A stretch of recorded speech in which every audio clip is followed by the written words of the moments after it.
Olá, pessoal, boa noite. Vamos entrando, aguardar o pessoal entrar aqui para nós darmos início à nossa live. Vou começar já mandando aqui uns convites para eu poder chamar aqui o meu convidado, Gustavo Rezende.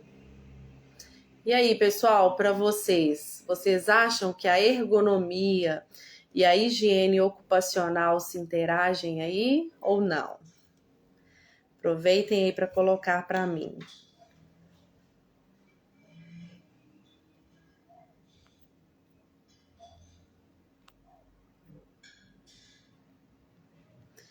Deixa eu só colocar aqui. O Gustavo já está aqui na área. Deixa eu já chamar meu convidado aqui também, que é muito especial.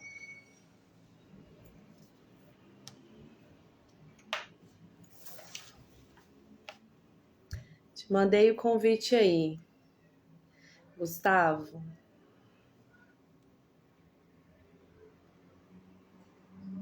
Olá, Maicon, boa noite. Maicon sempre presente, esse tema tão importante, né, Maicon? Nós vamos bater um papo aí bem legal hoje. Deixa eu mandar aqui de novo pro Gustavo. Acho que não foi, não. Agora acho que foi.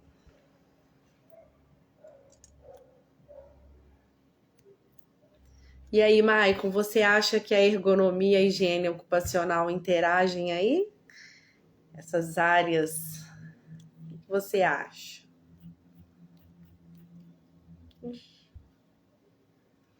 Só aceitar, Gustavo, já te mandei aí. Você está conseguindo?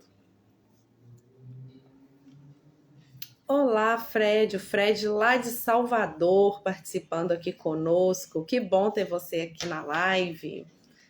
Deixa eu mandar um beijinho. Gente, agora vai. Eu já te aceitei, Gustavo. Agora sim. Olá! Agora deu certo. Tudo bem, Deu! Cristiane? Tudo jóia, boa noite. O Boa pessoal tá noite. entrando aqui com tudo. Boa noite a todos. Sejam bem-vindos aí a essa live.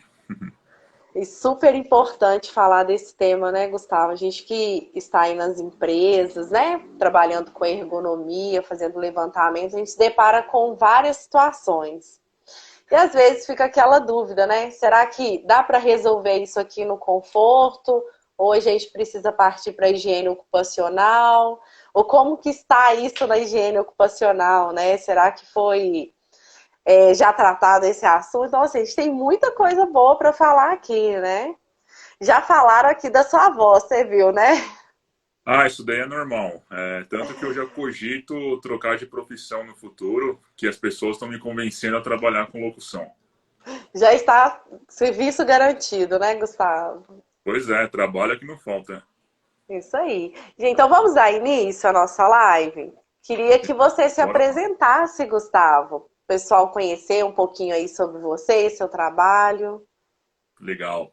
Bom, pessoal, mais uma vez uma boa noite a todos. Eu quero agradecer o convite da Gleiciane para estar aqui, porque, primeiro de tudo, essa interação entre higiene ocupacional e ergonomia, ela é fundamental. Ela não está apenas na academia, ela não está apenas na literatura técnica, mas isso em projetos de segurança do trabalho de uma forma geral, é importantíssimo que haja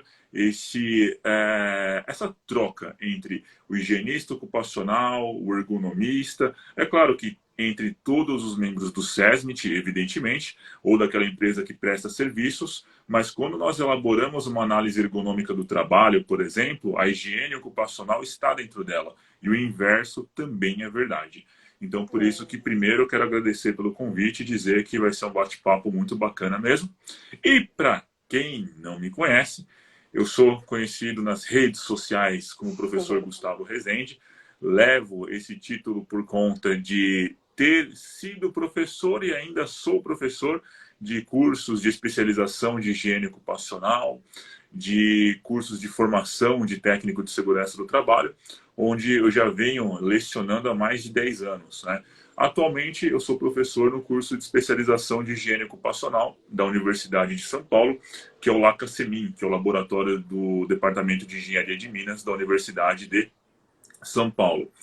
E, além disso, eu sou higienista ocupacional certificado pela ABHO, que é a Associação Brasileira de Higienistas Ocupacionais, onde eu também sou colunista da revista.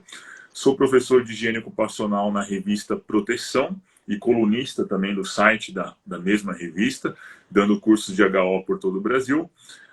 Sou diretor técnico na empresa GV, Segurança e Saúde Ocupacional, onde nós desenvolvemos cases, né, práticos ali, não é só na teoria que nós ficamos, o Gleiciane, nós temos projetos em diferentes clientes, em várias empresas, e é importante então que essa teoria ensinada na universidade, ela também é colocada em prática em diversos tipos de segmentos para que a gente possa desenvolver esses programas de higiene ocupacional e ergonomia, vivenciando essas experiências e dificuldades do dia a dia e levando essa experiência para a sala de aula, que é o mais importante, não ficar só restrito aos livros, né? E, além disso, eu trabalho também como consultor técnico, né, dando mentorias de higiene ocupacional, cursos para empresas. E, além disso, além de ser consultor técnico, eu já trabalhei em SESMIT também. Então, eu sei qual é a dificuldade daquele profissional que no dia a dia está dentro de uma empresa e precisa olhar para tudo ao mesmo tempo. Quando eu digo tudo, é o quê? Desde CIPA, EPI, treinamento de brigada, projeto de combate a incêndio, ergonomia, higiene ocupacional. Então, eu vivenciei esse outro lado da moeda por aproximadamente 7 anos. Então, eu sei bem como é que é estar dentro do SESMIT de uma empresa, tá? Então, quero ver se nessa live a gente consegue passar então um pouco dessa bagagem toda. Isso, maravilha. E é tão importante, eu falo assim, às vezes as pessoas falam assim, mas o que tem a ver a ergonomia com a higiene ocupacional, né? A gente tem ainda uma grande quantidade de pessoas que acham que ergonomia é NR17, né? Vai muito além disso. E cada empresa que nós vamos, acredito que você passa por essa situação também, é uma realidade diferente, é um contexto diferente e acaba nos levando, né, a pensar, a estudar mais, a identificar ali com aquela situação para a gente poder fazer o nosso trabalho bem feito. E se você for pegar lá a NR17, né, não vai estar escrito ali, por exemplo, se você for tratar a vibração para motorista, não vai estar ali. Então a gente acaba tendo que recorrer, né, a outra literatura, a assuntos, a profissionais que estão ali ligados à área, para a gente poder compor ali e nós fazermos o nosso bom trabalho, né? Então nós não podemos, eu acho que esse momento, esse bate-papo, ele é muito importante, porque a gente acaba agregando ali, eu falo que é um conhecimento de fácil acesso, e as áreas, elas se comunicam, né, Gustavo? Elas não estão ali isoladas, elas se comunicam o tempo inteiro. Então, toda situação que eu vejo na empresa, eu tento ver o olhar ali do que eu posso focar. Isso é da ergonomia mesmo? Eu preciso chamar um outro colega, né? Eu preciso ter aqui uma outra parceria para me ajudar nessa questão? E assim vai sendo feito. Com certeza. O que eu percebo é que cada vez mais as empresas elas precisam ter um olhar interdisciplinar. Não dá para fazer segurança do trabalho só com técnico, engenheiro e médico. A gente precisa de outros profissionais especialistas que possam colaborar nessa visão sistêmica, ou seja, essa visão do todo que a empresa precisa ter. E quando você tem a figura de um especialista de área dentro dessa empresa, seja como um consultor ou um profissional interno, com certeza as ações de SST elas vão ser muito mais assertivas e vão trazer mais resultados em termos de prevenção de acidentes e doenças ocupacionais. Isso, e o que eu falo também é que assim, não é só aquele documento que vai estar ali na empresa, né? Vai ter auditoria, uma dinâmica que ocorre assim, de uma forma muito rápida, né, dentro das empresas. É uma auditoria, você vai se deparar com uma fiscalização, talvez, do Ministério do Trabalho, do Ministério Público, é perícia que vai chegar.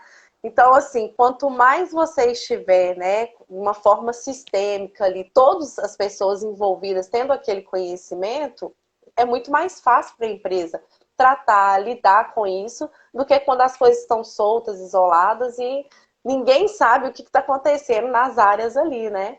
Então, essa questão sistêmica ela é muito importante dentro das empresas. E o problema é que é difícil deles perceberem o quanto que isso é importante, né? Até mesmo do próprio profissional entender que a área dele não é individual, ele depende ali também, né? Igual, por exemplo, na ergonomia, da NR12, né? E assim vai. Em todas as áreas a gente precisa entender ali um pouquinho como que acontece. Com E certeza. na verdade, ontem, hoje, tá passando tão rápido que eu até me perdi aqui. Eu coloquei uma caixinha de perguntas, né? Para poder ir direcionando aqui, ver qual que é a dúvida do pessoal e a gente falar mesmo aqui um pouquinho sobre a higiene ocupacional e relacionando com a ergonomia.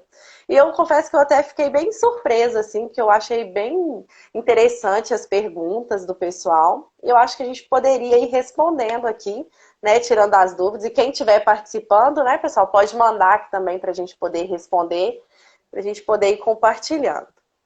E aí, a primeira perguntinha, Gustavo, foi a seguinte: o que seria na higiene ocupacional segurança concreta e segurança abstrata? Existe isso? Olha, eu vejo que a higiene ocupacional ela tem que se aproximar da realidade do trabalho. Quando nós falamos que uma coisa é abstrata, é que ela não é palpável, né? Ela não é algo que a gente consegue enxergar concretamente, que é o oposto do que foi dito na questão, né? A situação concreta daquela que é abstrata. Sim. Eu vejo que a higiene ocupacional, para que ela seja concreta na empresa, ela precisa gerar resultados. Gliciane, o que mais me deixa abismado na área é que, infelizmente, a higiene ocupacional ela ainda é muito relacionada às questões de caracterização dos adicionais de insalubridade e também em relação à questão da caracterização da aposentadoria especial. Só para você ter uma ideia, quando eu posto um vídeo falando sobre higiene ocupacional e caracterização de laudos, a quantidade de like que eu recebo é imensa. Passa de 100 likes, geralmente, fácil, fácil, fácil, quando não 200. Aí eu vou lá e faço um vídeo sobre higiene ocupacional, gestão e PGR, que é o que nós devemos buscar na empresa, né? Aquele Uhum. resultado concreto da prevenção. Olha, posso te dizer que não chega nem à metade disso, aí, o engajamento do público. Aí, se você parar para pensar, será que as pessoas conseguem chegar aos resultados concretos da higiene ocupacional em campo? Porque, para mim, é inadmissível a gente não falar num PGR de metas e objetivos. Metas são aquelas escadinhas que eu sigo para atingir o meu objetivo, que é aquilo que eu quero no final.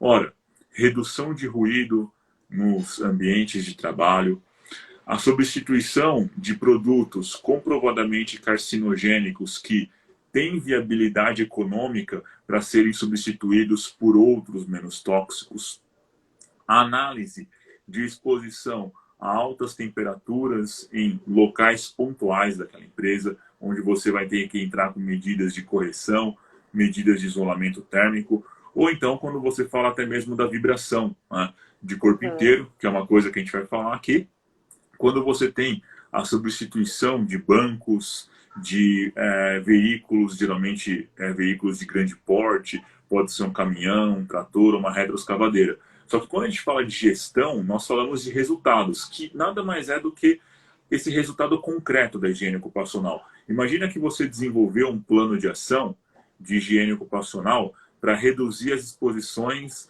aos vapores, por exemplo, de estireno numa empresa, que é um agente químico, um Uhum. solvente muito comum.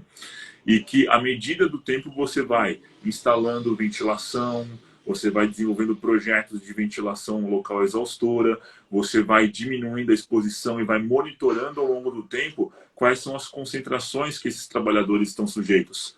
E você vê que ao final de um ano, por exemplo, esse perfil de exposição ele mudou completamente. Ele está abaixo agora do nível de ação, ou até muito menor do que isso. Ora, qual é a questão que nós entendemos é que aquele conjunto de ações que foram planejadas surtiram efeito. Logo, você está enxergando um resultado concreto da higiene ocupacional. O problema para mim é quando a higiene ocupacional fica muito na teoria, nas definições de propriedades químicas. Vamos falar de pressão de vapor, ponto de ebulição, potencial hidrogeniônico. Vamos falar sobre as questões de permeabilidade na pele, que são tópicos muito importantes, com certeza, mas que muitas vezes não retratam aquilo que a higiene ocupacional precisa ter, que é a ação, né? Que é uma coisa mais prática. Tanto que o nome do meu blog, contando um pouquinho de história agora, não sei se vocês sabem, mas eu tenho um blog, né? E esse blog lá na revista Proteção se chama Higiene Ocupacional em Ação, que é o que muitas vezes falta nas empresas, né? Verdade. E há pouco tempo eu vi que, na verdade, eu peguei um trabalho e era assim, várias regiões e em várias unidades. E o que a empresa fez? Fez as medições em alguns locais e isso serviu assim para geral, para todo. Eu falei, gente, mas como pode isso? Porque nós temos o litoral, nós temos uma região que é fria, que vai interferir num monte de coisa e não está prevenindo, né? Está querendo só cumprir uma legislação Exatamente. e ainda meio totalmente incorreto, ilegal. Então, assim, é o que você falou, as pessoas às vezes não estão preocupadas em ação, em ver resultados. Às vezes estão querendo ali cumprir porque tem que ter, e por trás disso a gente sabe as questões, né, que estão envolvendo ali o próprio trabalhador. Eu já participei, por exemplo, fiz reuniões com empresas que era a empresa que faz, por exemplo, panelas de alumínio. Então tinha um setor de esmeril que ficava muito pó de alumínio. E aquilo me chamava muita atenção. Eu falei, gente, será que essa medição está correta? Porque eu olhava o olho do trabalhador, estava cheio do pozinho de alumínio, a máscara não estava sendo suficiente, eu via que o exaustor era pouco. Então, às vezes, a gente não dominando ali aquela área, pela percepção da atividade, você olhar ali para o trabalhador, né? Às vezes ele não vai se queixar porque ele já está acostumado com aquele meio. Você consegue trazer mais melhorias. Então, nós fizemos uma reunião, chamei o pessoal da higiene, falei, olha, a medição tá o quê? Eu falei, mas não tá legal, o que a gente pode ter? Mais um exaustor? Né? Será que o pessoal trocar a máscara ali mais vezes vai ajudar? Porque do jeito que tá, não pode ficar. Então, é muito importante querer fazer essa ação, né, Gustavo? Fazer só por fazer é jogar dinheiro fora, né? Exatamente. Você tem que ter uma estratégia estabelecida para que essa empresa ela possa desenvolver ali um planejamento que faça sentido. Se você pega, então, uma situação onde há essa geração, né, de material particulado que é originado da ruptura mecânica de um metal. Tá? Eu estou sendo muito técnico aqui na descrição, mas é a descrição que a gente usa para falar sobre essa projeção desses metais no ar. Então, a gente tem que analisar então, essas partículas. São partículas de alumínio? Nós temos não na NR15. Não na NR15. Mas o que nós usamos na ausência da NR15, que a NR9 já permite há muito tempo, desde 1994, a CGH. Os valores dos TLVs da CGH. E aí você vai fazer essa análise com base no resultado do limite de exposição ocupacional do tipo TLV-TWA, por exemplo, para o alumínio ou para qualquer outra substância tóxica que esteja prevista lá na parte técnica da CGH, que é americana, mas que a gente pode utilizar como referência para os nossos limites, por exemplo, para fins de elaboração do PGR. Maravilha. E a segunda perguntinha, quais são os agentes agressivos que ocasionam riscos de acidentes ou doenças ocupacionais? São vários, Gleiciane. A gente trabalha com os agentes físicos, químicos e biológicos. Então, agentes físicos. O campeão, o ruído, sobrecarga térmica, calor e frio, radiação ionizante e não ionizante, sempre lembrando que tem uma grande diferença entre as duas. A radiação ionizante ela possui uma energia mínima de 12,4 eletronvolts para ejetar os elétrons da estrutura do átomo, causando ionização, que é o efeito cromossômico que gera danos a nível genético, enquanto a radiação não ionizante ela não tem essa característica, mas as duas são agentes físicos. Nós também temos as pressões anormais, principalmente a pressão hiperbárica, em trabalhos que envolvam atividades de mergulho, e nós também temos ainda nos agentes físicos alguns outros que são mais específicos, como o infrassom e o ultrassom, que são ondas mecânicas. E se a gente parar para analisar ainda na NR15, nós teremos a umidade, que há muito tempo já não é mais considerada como um agente físico pela CGH, desde 2014, e as vibrações, que é a vibração de corpo inteiro e a vibração de mãos e braços. Agentes químicos, poeiras, gases, vapores, neblinas e névoas. Todos esses são agentes químicos que estão dispersos no ar. O que eu sempre falo, Gleiciane, é que a gente tem que parar de olhar para um produto químico e só porque você tem a manipulação dele, achar que o trabalhador está exposto. Calma lá. Perigo é a fonte. Risco é a exposição. Então a gente tem que analisar se há exposição. Exposição dérmica, exposição inalatória. Esse agente químico ele está sendo projetado no ar. Se esse agente químico ele tem um ponto de ebulição baixo, significa que a pressão de vapor dele é alta. Se o ponto de ebulição é baixo, é mais fácil a temperatura do ambiente alcançar esse ponto de ebulição e esse agente químico sair do estado líquido para o estado de vapor, o que aumenta ainda mais a probabilidade de exposição. O risco é uma função da probabilidade. E nós temos também os agentes biológicos, como bactérias, vírus, protozoários, proteínas bacterianas como os príons, por exemplo, e alguns outros vetores que também são responsáveis pela transmissibilidade de doenças. Então, basicamente, falando bem resumido mesmo, a gente pode definir dessa forma os agentes físicos, químicos e biológicos na higiene ocupacional que têm capacidade de causar dano. Ótimo. E aí nós tivemos uma outra. Como são identificados os riscos nas empresas? Olha, a identificação de riscos, ela parte da identificação de perigos, na verdade. Então, por exemplo, eu sempre gosto de usar ali nas minhas aulas situações cotidianas. Se eu tenho uma máquina industrial, como por exemplo, uma máquina injetora de plástico. Essa máquina injetora de plástico, ela vai ser considerada uma fonte de perigo, ou seja, ela está emitindo energias e, em alguns casos, agentes químicos no ar que podem ser um risco para o trabalhador. O risco é o quê? A exposição.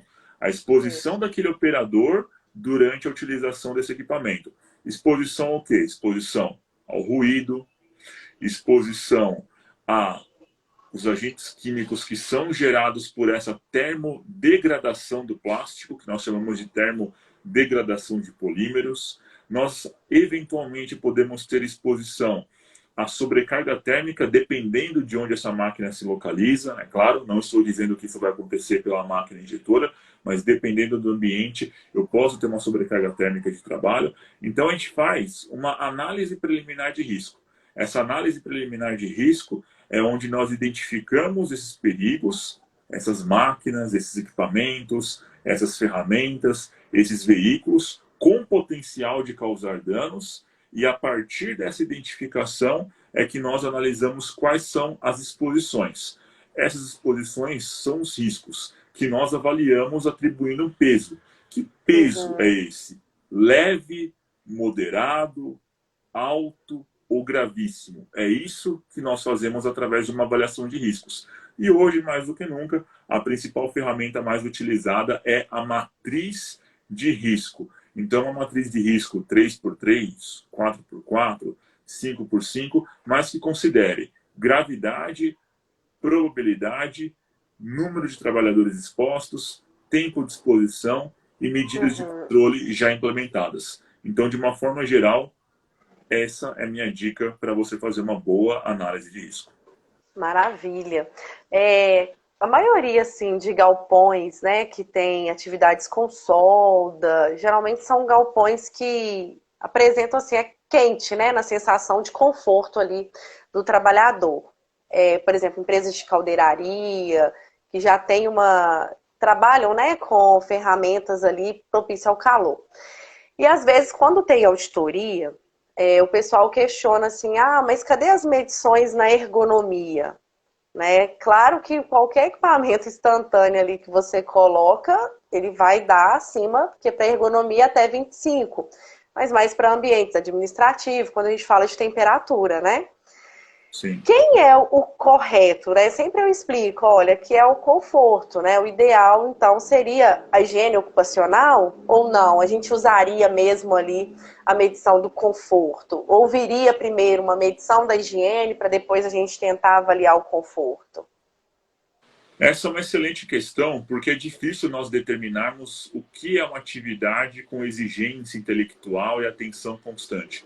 Para mim, qualquer tipo de atividade, seja ela operacional ou uma atividade mais científica, ela vai ter um grau de Sim. solicitação intelectual, bem como de concentração. Umas mais, outras menos, mas isso é natural do ser humano em qualquer tipo de tarefa.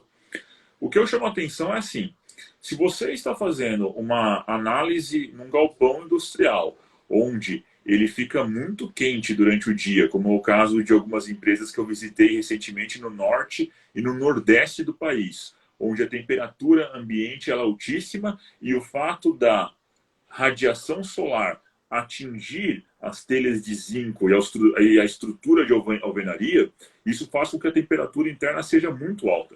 Ora, consequentemente, essa convecção e essa irradiação térmica, elas vão penetrar naquele ambiente, elas irão ser dissipadas naquele ambiente, e aí o que você vai ter?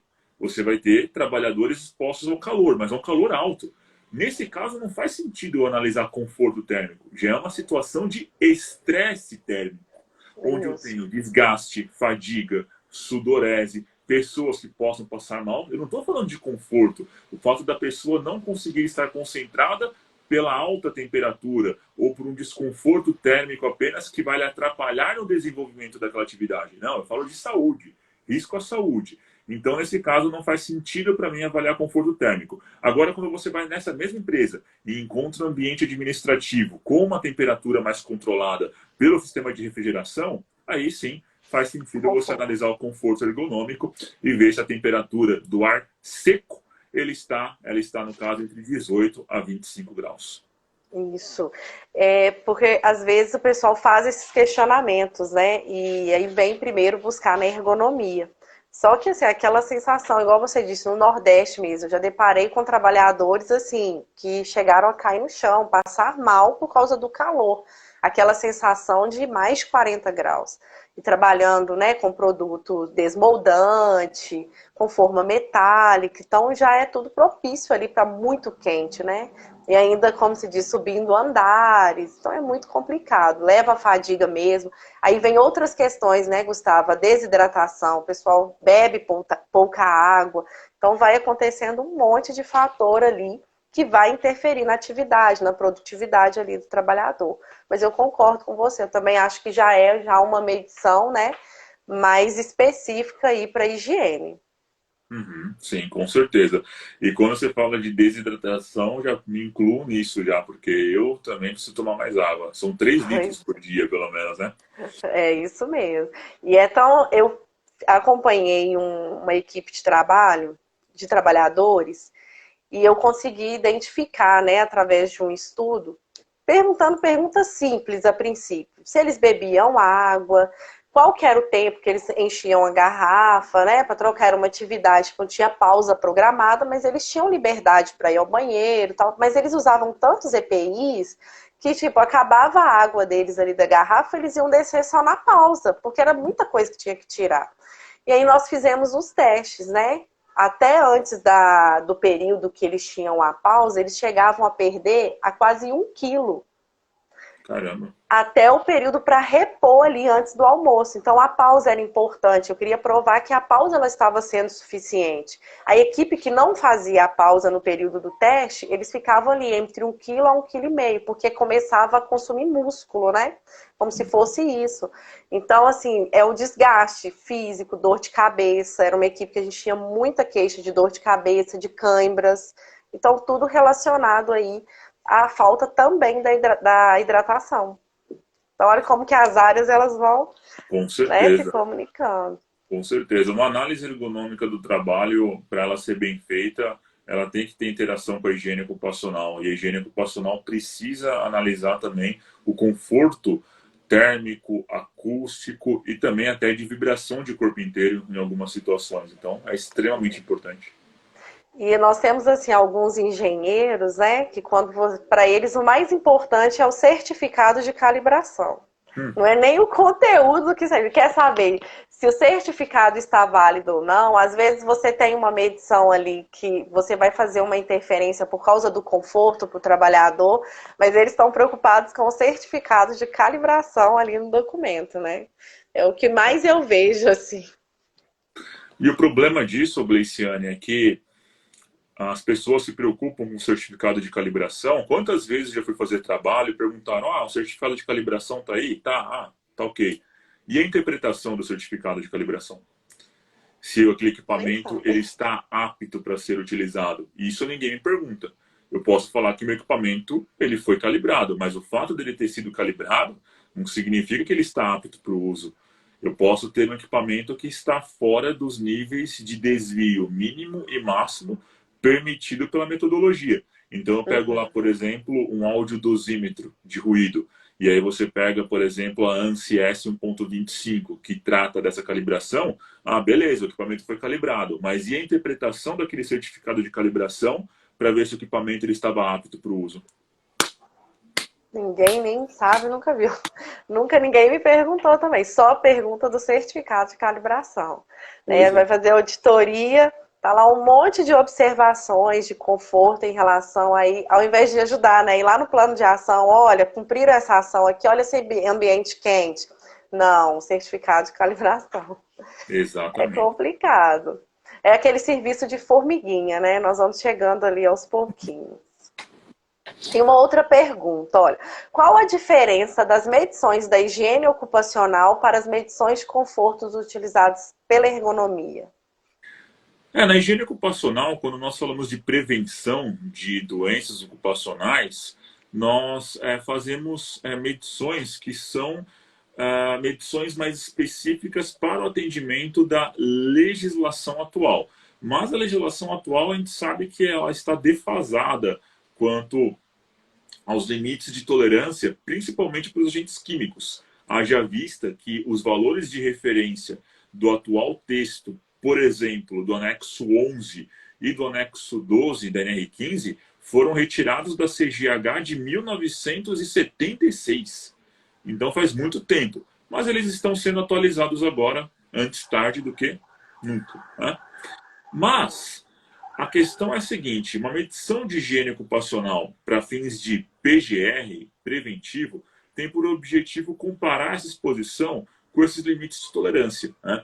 Enquanto que para a ergonomia, que também é uma área que está dentro da higiene ocupacional, esses resultados vão ser analisados com base nos índices e valores de conforto da NR17. Então, por exemplo, voltando ao caso da sobrecarga térmica, eu tenho lá o IBUTG, que é o índice de bulbo úmido termômetro de globo, que nada mais é do que o limite de tolerância para a exposição ao calor. Quando eu analiso o calor numa fábrica, como numa fundição, numa siderúrgica, numa forjaria, eu tenho que aplicar esse tipo de limite, porque é uma sobrecarga térmica que estará afetando a saúde do trabalhador. Perda de bombas de sódio e potássio, perda de eletrólitos, golpe do calor, cãibra do calor, todos esses são sintomas que geram doenças e geram danos à saúde, enquanto que o desconforto térmico é outra coisa. Pode ser um suor um pouco mais excessivo, uma cefaleia, mas que não vai Uhum. chegar a um estado tão grave. Vou dar um outro exemplo aqui para vocês também. Eu ia falar disso depois, mas tudo bem. Vibração. Vibração de corpo inteiro, na ISO 2631, nós temos valores de referência de desconforto para edifícios, principalmente, que é um valor, se não me falha a memória agora, é de 0,315 metros por segundo ao quadrado. Enquanto que a análise de vibração para fins de higiene ocupacional, ela vai atender os valores de referência do anexo 8 da NR15 e do anexo 1 da NR9, que tratam desse tema, que vão trazer essa parte de vibração para a prevenção de doenças ocupacionais, ou seja, lombalgias, problemas de coluna, problemas de disco intervertebral, entre outros. E o caso clássico, que é do ruído, que na higiene ocupacional preventiva, aquela que nós trabalhamos em termos do PGR, nós buscamos a prevenção da perda auditiva induzida pelo ruído ocupacional, que é aquela famosa PAIRO, ou PAIMPSE, né? Perda auditiva induzida por níveis de pressão sonora elevados. Eu decorei tudo isso já, tá, gente? Eu dou aula disso daí direto, então essas siglas elas já são bem comuns para mim, ó, Gleiciane. Agora, no caso da NR17, nós temos lá um valor de 65 decibel. Na curva de ponderação A, né? 65 dBA, o que está longe de causar qualquer perda auditiva. Só que experimenta você, Gleiciane, está fazendo o seu relatório, a sua ET, e eu colocar lá um som de 65 decibel do seu lado. Gleiciane, Gleiciane, Gleiciane, Gleiciane. Quero ver se você vai conseguir trabalhar lá. E a gente vê isso muito com equipamentos, por exemplo, de ar-condicionado antigo. E às vezes você chega no posto de trabalho e fala assim, eu não consigo concentrar. Olha o barulho que esse ar-condicionado faz. Né? Então não dá mesmo para fazer aí a tarefa quando você tem que concentrar. Né? Tá longe de adoecer, mas vai ter ali o desconforto, vai gerar ali, né, o problema na hora de fazer a atividade. E aproveitando que você falou da vibração, na ergonomia a gente avalia muito, por exemplo, máquinas e equipamentos, motorista de ônibus, né? Motorista de carro leve. E às vezes a gente fica um pouco limitado ali na recomendação. A gente tem pouco conhecimento para isso, né? Essa é a verdade. Então, o que nós geralmente propomos ali de solução? Manter, né, uma manutenção constante ali no assento do veículo, trazer um assento melhor, com um melhor amortecedor, e aí a gente vai pesquisar o equipamento, ver o que pode ser possível ali. E aí é muito complicado, né? Você acha que essas medidas, né, são eficazes mesmo, ou existe outras aí que você poderia sugerir para que nós pudéssemos aplicar aí no dia a dia, seja na mineração, né, ou empresas aí de ônibus, que tenham, na verdade, esse cargo de motorista? Ou operadores? Depende muito do tipo de veículo, mas se a gente for parar para analisar, a vibração de corpo inteiro em veículos, ela tem um eixo predominante, que é o eixo vertical, que é o eixo Z. Né? Quando a gente faz uma avaliação de vibração de corpo inteiro, ou de mãos e braços, nós temos os 3 eixos ortogonais, X, Y e Z. No caso de vibração de corpo inteiro, o Z ele é o mais predominante na maior parte dos casos. Bom, então isso significa que a vibração ela é transmitida do chassi do veículo para cima. Né? É claro que a vibração transmitida num caminhão, comparado, como exemplo, com uma van, comparada com uma retroescavadeira, comparada com um trator, que quando comparada com uma empilhadeira vão ser diferentes, vão variar de modelo para modelo, e principalmente pelo estado do veículo. Mas existem algumas regras que são básicas, né? A questão quando você tem um pneu com câmara de ar. Esse pneu, que é um pneu pneumático, ele pode ser calibrado. E quando você faz a calibragem dele, né, quando eu paro para calibrar um pneu, eu estou injetando ar para que eu possa ter ali a quantidade de libras recomendada pelo fabricante. Isso vai fazer com que o atrito diminua e, consequentemente, isso também vai diminuir a própria vibração. A troca desses rodízios e rodas são fundamentais também. Então é legal você ter um programa de troca periódica, tentando analisar junto ao fabricante qual é a recomendação de troca desses pneus à medida da rodagem em termos de quilometragem. Outro ponto fundamental, que você até mesmo já apontou, manutenção preventiva, manutenção preditiva. Existem as duas. A preventiva é aquela que você faz antes do veículo apresentar algum defeito, e a preditiva é a melhor de todas, que é quando você analisa os dados e sabe quando que a intervenção deve ser feita de acordo com o histórico desse veículo, de acordo com os dados que você coleta. Isso é muito comum mais em máquinas e equipamentos quando você analisa níveis de vibração, níveis de ruído que esse equipamento emite.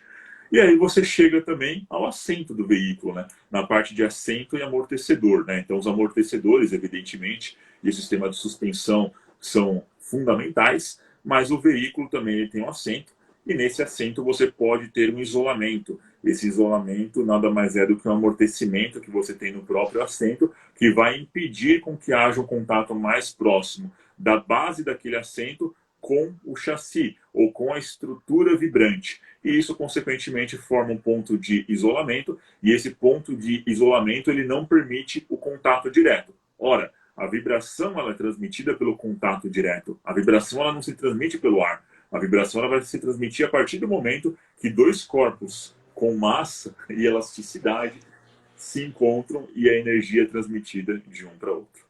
Ótimo, já aprendi algo novo, hein? E Que sabe, bom! ótimo. E o mais interessante é que a maioria das empresas, né, que tem máquinas e equipamentos, trabalham com sistema de correção, né? Depois que a máquina parou ali, deu problema que vai começar a fazer alguma coisa. E eu posso te garantir que o assento é o último. Você encontra assento rasgado, sem cinto de segurança. Aí o banco, né, fica tripidando demais. O trabalhador vai lá, pega madeira e coloca para apoiar, para parar de... Ele tenta criar ali alguns artifícios. Então, quando você pensa que já viu de tudo, a gente vai vendo ainda mais um pouquinho. Eu já vi ele amarrar a parte do encosto para deixar, porque tinha quebrado, parece, a... Como que eu vou te explicar? Na verdade, a suspensão estava com problema e aí ele amarrou o banco para evitar. Então, imagina como que tá ali a vibração, né? Tinha trabalhador que eu via que ele ficava, você via nitidamente ele ali, até pulando ali no assento. Então, é muito complicado, né? Tem que ser mesmo, tem que ter preventivo, tem que cuidar, né? Sim, exatamente. É importante ter essa visão da prevenção. É claro que a gente ainda está engatinhando nisso, mas esse processo de reconhecimento dos riscos é fundamental para qualquer tipo de situação. Verdade. E você já viu alguma coisa inusitada assim nesses equipamentos por aí? Porra! E como? Desde Vários, cabo né? adaptado com um cabo de madeira. O cara pegou um cabo de madeira lá de vassoura, cortou e colocou adaptado na máquina para fazer a manopla do equipamento. Ei, Já vi cara colocando fone de ouvido embaixo do abafador concha para escutar música e ninguém perceber aqueles fones Bluetooth que não tem fio, por sei. exemplo. Já Ui, vi cara colocar na base do assento um disco de corte para fazer a base do assento, porque quebrou a base da cadeira e o cara colocou um disco de corte e aí ele protegeu as pontas com um tipo de material, fita isolante, por exemplo. Então, meu, esses tipos de peripécias aí te encontra um monte, né? Mas é claro que o legal é você orientar. É o que eu sempre falo, né? Eu nunca tive o perfil, Gleiciane, de chegar e comer o toco das pessoas, sabe? Quando eu estava na empresa. Ah, você fez isso porque você está errado, uma punição. Não. Às vezes a pessoa tentou da melhor forma que ela podia, com as ferramentas que ela tinha. que ela Mas, teve, é verdade. exato, mas ela precisa ser orientada e conscientizada de que, ó, legal, você tentou fazer alguma coisa, mas não está certo. Vamos fazer do jeito correto, com os recursos e materiais necessários. Essa abordagem, ela é muito mais colaborativa e construtiva do que você ficar batendo, batendo e aí não agregando nada para os outros, né? E uma outra questão, assim, a gente que vai como consultor, você passa um período ali na empresa muito pequeno, né? Em vista, assim, a gente tem trabalhadores que têm 20 anos de empresa, 7 anos de empresa, às vezes ele está operando ali aquele equipamento, já vai fazer 3, 4 anos. E o trabalhador tá lá com aquele toco ali na base, será que ninguém percebeu? Né? Será que não teve ali uma comunicação? Olha, o meu banco, geralmente, quando eu pergunto para trabalhadores, fala assim: olha, eu já pedi várias vezes para manutenção, mas nunca dá tempo, nunca faz. Né? E tem aquele caso, o trabalhador nunca passou isso para gente. Então, assim, a gente precisa olhar também, né, para a atividade do outro, ver como está sendo realizado, o que está acontecendo ali. Porque pode ter um potencial de acidente, igual olha a questão do fone, né? Então, assim, às vezes eu fico assim, gente, como que isso acontece na empresa e ninguém nunca viu? Né? O Uhum. trabalhador tá ali colocando, né, fazendo o toco ali para fazer a manobra, mas e aí? Ninguém percebeu? E a gente está lá, passa um pequeno período e você começa a levantar, né? O cotidiano acaba deixando as pessoas ali numa zona de conforto e você para de perceber essas coisas. Verdade. É, eu sempre digo que a gente precisa reinventar a forma como a segurança do trabalho ela é aplicada. E quando reinventar, não é que eu quero causar uma revolução, nada disso. Mas é que a gente tem que analisar, Gleiciane, aspectos comportamentais, entender como funciona esse mecanismo cognitivo do trabalhador, que é uma área tão explorada pela ergonomia, porque ficar Isso. trabalhando apenas em cima de aspectos legais, que evidentemente é importante, mas não pode ser uma via de mão única. Olha, nós iremos trabalhar apenas com foco no compliance legal. Isso por si só pode te evitar problemas com a fiscalização, mas quando a gente fala de prevenção e uma abordagem interdependente na segurança do trabalho, só a legislação não faz isso não, tá? Verdade. É isso, é o que eu sempre falo. Quem pensa que fazer ergonomia NR17, esquece, jamais vai fazer ergonomia. E teve Legal. uma perguntinha que está relacionada ali à aposentadoria especial, né? A vibração poderia dar direito à aposentadoria especial? Se sim, poderia explicar? Claro, ela sim pode, quando você analisa o anexo 4 do decreto 3048 de 1999, que é o regime geral da Previdência Social, nesse anexo 4 você vai se deparar com a vibração de mãos e braços através do uso de perfuratrizes e marteletes pneumáticos. O que significa isso? Significa que o fato de uma pessoa utilizar uma máquina perfuratriz ou um martelete pneumático, estando exposta às vibrações de mãos e braços no martelete e na perfuratriz, até mesmo de corpo inteiro, essas atividades já dariam ensejo à aposentadoria especial.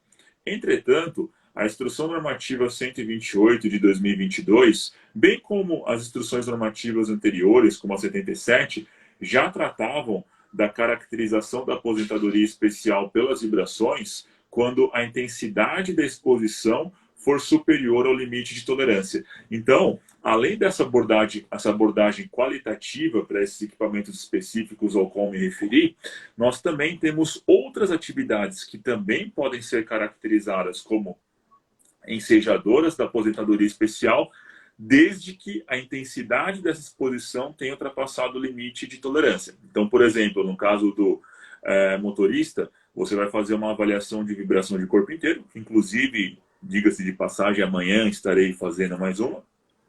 E aí você vai comparar se esse valor que você mediu foi superior ao limite de tolerância, que no caso da vibração de corpo inteiro é de 1,1 metros por segundo ao quadrado, que é a AREM, aceleração resultante da exposição normalizada, 1,1 metros por segundo ao quadrado, ou então o valor de VDVR, que é um segundo limite, também aplicável à vibração de corpo inteiro, que é o valor de dose de vibração resultante, que é de 21 metros por segundo, agora elevado a 1,75.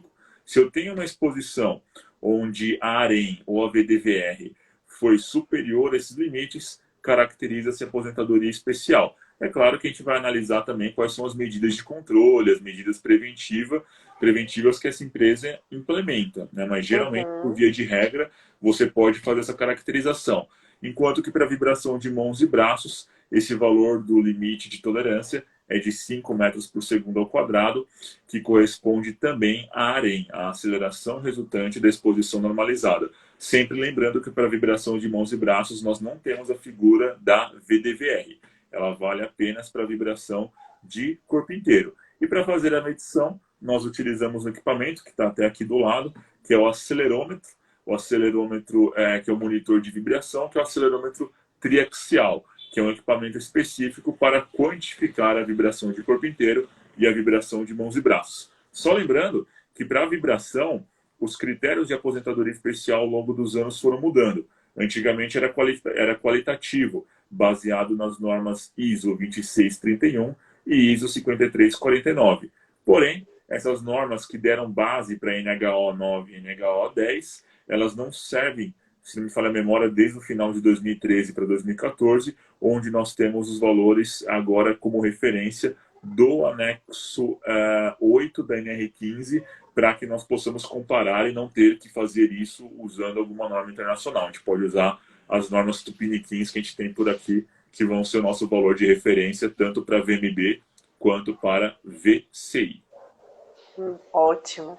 E aproveitando, recebi há pouco tempo uma notificação, na verdade uma discussão sobre uma notificação. É comum fazer medição de calor em ônibus coletivo? Porque a gente sabe, não tem ar-condicionado. É comum? Essa é uma ótima pergunta. Dá para fazer, só que quando você faz uma avaliação de calor em ônibus ou qualquer tipo de veículo que esteja em locomoção, a NHO 06 da Fundacentro fala que você tem que fazer 20 leituras do IBUTG em tempos pré-estabelecidos e iguais entre eles, ou seja, por exemplo, a cada 1 minuto, e o resultado do seu IBUTG vai ser a média dessas 20 leituras que você fez. Então é um procedimento diferente daquele que nós temos para o IBUTG tradicional. Só que, olha, Gleiciane, vou te falar a verdade. Eu acho que eu poderia contar em uma mão aqui quais são as empresas que eu já vi fazer isso em veículos, tá? Então, eu já avaliei, assim, mais de 1.000 veículos de empresa de ônibus. Eu nunca tive queixa do trabalhador em relação ao calor. Mesmo ônibus que não tem ar-condicionado, porque geralmente tem aquele janelão que está do lado do Sim. motorista, né? Tem muitas janelas. E aí, nessa notificação, estava cobrando da empresa a medição de calor. Aí falou que era por a questão cognitiva, relacionou com a ergonomia. Eu falei, gente, mas atenção, mas não tem ar-condicionado, né? E falei assim, vou ter que um dia perguntar isso. Foi ótimo o nosso bate-papo, porque eu achei incomum. Né? Eu falei assim, eu nunca vi, Sim. assim, peguei um Para documento. conforto, se você, desculpa só interromper, mas se você for parar para pensar, conforto térmico é mais complicado, porque é claro, você pode avaliar o conforto térmico também, mas eu não acredito que esse seja o principal problema, né? Quando você relaciona as exposições. Eu vejo motoristas em algumas situações que estão expostos ao calor, e principalmente agora, nessa época de final de ano agora e começo de ano, que é o verão, e que, consequentemente, a exposição é muito mais drástica, ela é muito mais intensa. É, Sim. é claro que em algumas cidades, né, se você pega, por exemplo, Manaus, Belém do Pará, que eu estive lá, é calor o ano Ou todo. até aqui, Montes Claros, Governador Valadares, Sim, em ótimo, Minas. ótimo. Então a gente tem que analisar tudo com muito critério. Só que essas notificações, não vou generalizar, mas algumas delas são bem descabíveis e não tem fatos ali que apoiam esse tipo de decisão, mas a gente acaba tendo que fazer muitas vezes, né? Eu achei um pouco estranho. Uma outra perguntinha, ó. Costureiras que realizam atividade no meio da produção, próximo de máquinas, para você, pode ser um problema? Olha, quando você tem ali atividades de corte e costura industrial, principalmente, você tem uma geração de ruído bem significativa, tá? E digo isso porque a gente já chegou a fazer um trabalho desse no centro de São Paulo, aqui uma vez, no mapeamento dos níveis de ruído nesse local. E, além disso, você tem um trabalho com um trabalho que tem uma sobrecarga cognitiva bem estressante, porque é uma atividade que exige atenção, é uma atividade mais monótona, parada. Então, é um trabalho que a pessoa fica num posto fixo. Então, essa sobrecarga ela é bem significativa, né, do ponto de vista ergonômico.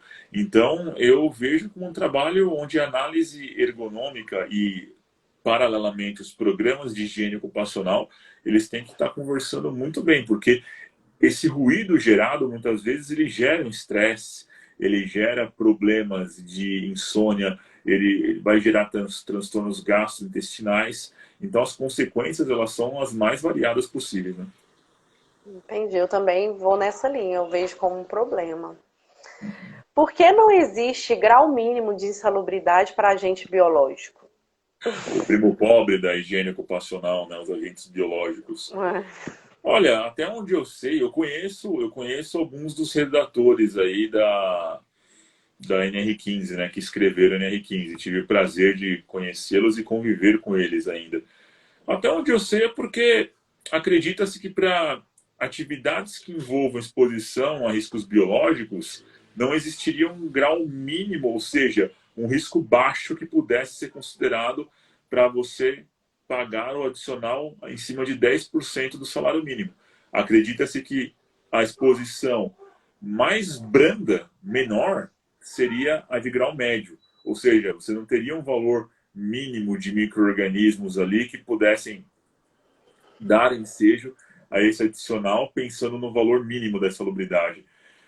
Até onde eu sei é isso, Cleciane. Não vou saber te precisar mais se tem algum outro motivo por trás disso tudo, tá? Tranquilo. Fornecer o respirador com EPI para quem estiver gripado, por exemplo, pode evitar transmissão? É válido? É eficaz?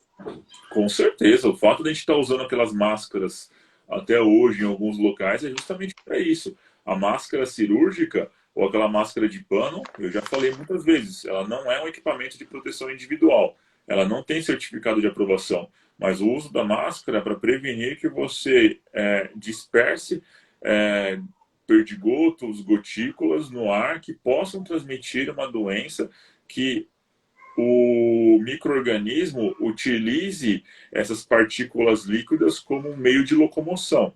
Então, consequentemente, elas são um mecanismo de prevenção, assim como os respiradores do tipo PFF1, PFF2 e PFF3. Sempre lembrando que a cartilha da Anvisa para prevenção de doenças respiratórias propagadas pelo ar, lá desde 2009 já recomendava o uso da PFF2 para exposições ao Bacillus anthracis, ao SARS-CoV original, que era o coronavírus original, da MERS e do SARS, que é a síndrome respiratória aguda do Oriente Médio, enfim.